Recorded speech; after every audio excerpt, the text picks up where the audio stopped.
Hi, Safety Sandra here. I thought I'd share a fun story today. Kind of an origin story of how Safety Sandra came to be. So I'm often, very often, found in a boardroom or in a trailer or in a work site where I'm the only woman in this trailer, in this meeting, in this site, and somebody will inevitably say to me, so who do you work for? I'm like, Bow Valley Safety or BVS. I'm like, oh, okay. How long have you been with them for? Like, it's mine. It's my company. And those guys that come in and do inspections, they work for me.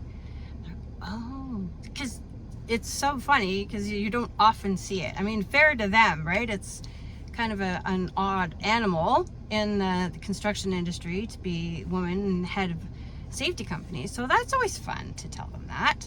And I don't tell them they work for me. I tell them they work with me, by the way, because we are such a great team. And it takes a village to run a company, to be effective safety people. You have to lean on each other.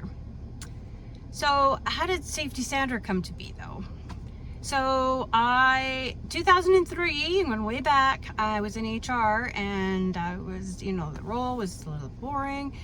I started getting into some of the WMIS stuff and the training and workers' rights. I thought it was fascinating. So I took my first safety course and I was hooked, line and sinker. I had this aha moment like, oh, I was made for this. And I'll often say that when I'm on a site or holding a big meeting, like I was born for this.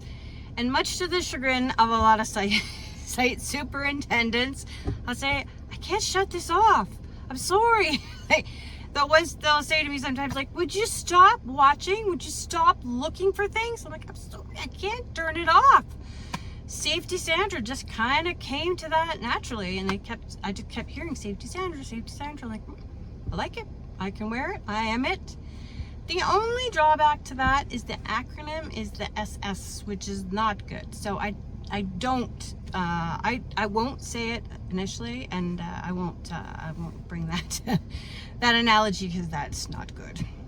But yes, I was kind of born for safety and kind of born to be Safety Sandra. I feel really early. I used to go with my dad.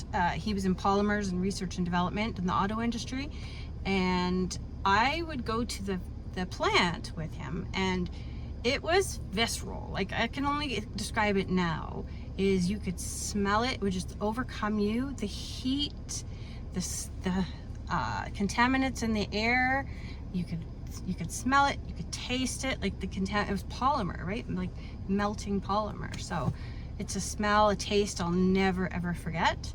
And it just struck me as odd that people worked in that every single day. And then years from that, I would learn that yes, I mean, the 99% of those people were all immigrants.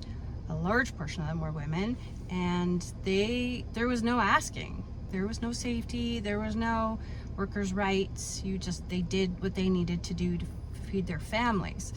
So that just stuck with me. And once I put the two and two together, this story and safety, it's like, that's it.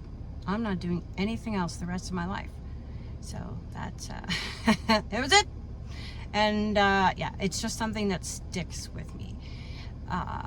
If there's times, like everyone doesn't like their job at times, even when it's their own business, and there's times that the little nitpicky things get to you, and you're like, whoa, right?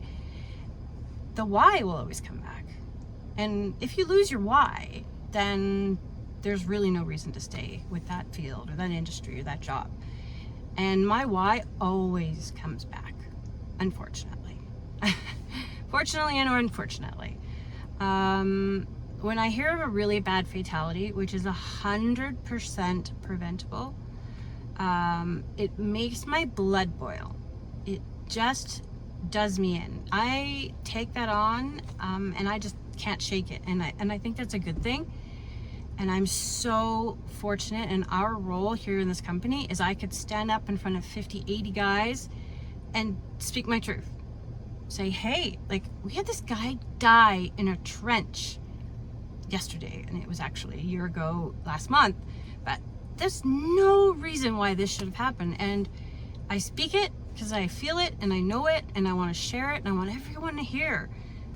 That's not okay.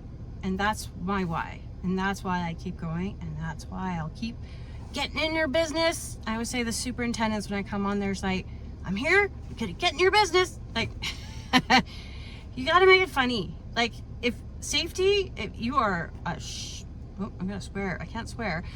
You're not worth the weight of gold as a safety professional if you do not establish relationships.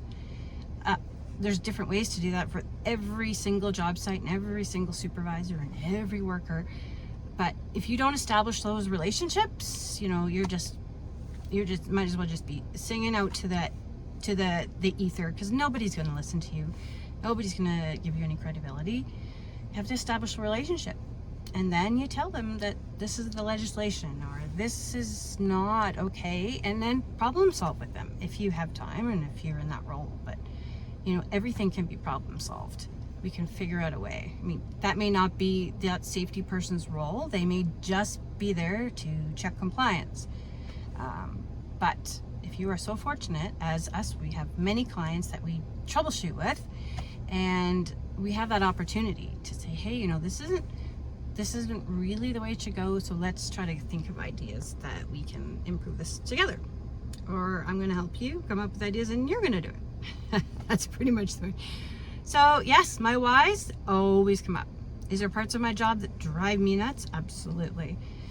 Yeah, again, the relationships are so important, and it's probably the relationships that drive me the most nuts. As you go onto a job site or a workplace and the management aren't bought in, they don't really care, or the supervisors aren't bought in, they don't really care, you're like, it's not worth it. Like, why am I here? Why am I wasting time and money if you don't care? And that's really hard. And it's not until you meet some worker that just came here from a different country or is brand new to the industry, and you look at them and say, okay, I'll stick around for a little bit longer because you're worth it to get that message across. So yes. So here we are, 2003, first safety course. 2016, I opened the doors fully and started consulting as under BVS, Bow Valley Safety in Canmore, and we've grown. We have clients, you know, all over the West Coast, and we are on multi-million-dollar projects. I have the honor of speaking, being on panels, being moderators at different safety conferences, which I love, and I'm on the board of directors with Women in Occupational Health and Safety. And a great part of that is being able to bring events to the public and to different safety people and to help mentor, which is fantastic. This is exactly what it's for. So that's a little bit about my origin story. And yeah, just add, you know, boots on the ground. That's what I love. That's my skill set. I take dirty boots, take the boots off, go into the boardroom, deliver the message to the stakeholders that need to be, back out in the field, add a bit of humor, add a bit of spice, add the legislation, and we're all going to go home at the end of the day. And that's what it's all about. So, Safety Sandra here. I will continue to go out in the field, add my unique flair, and when they say, how's it going, Sandra? I said, I'm good. I'm keeping everybody safe, one person at a time. Bye.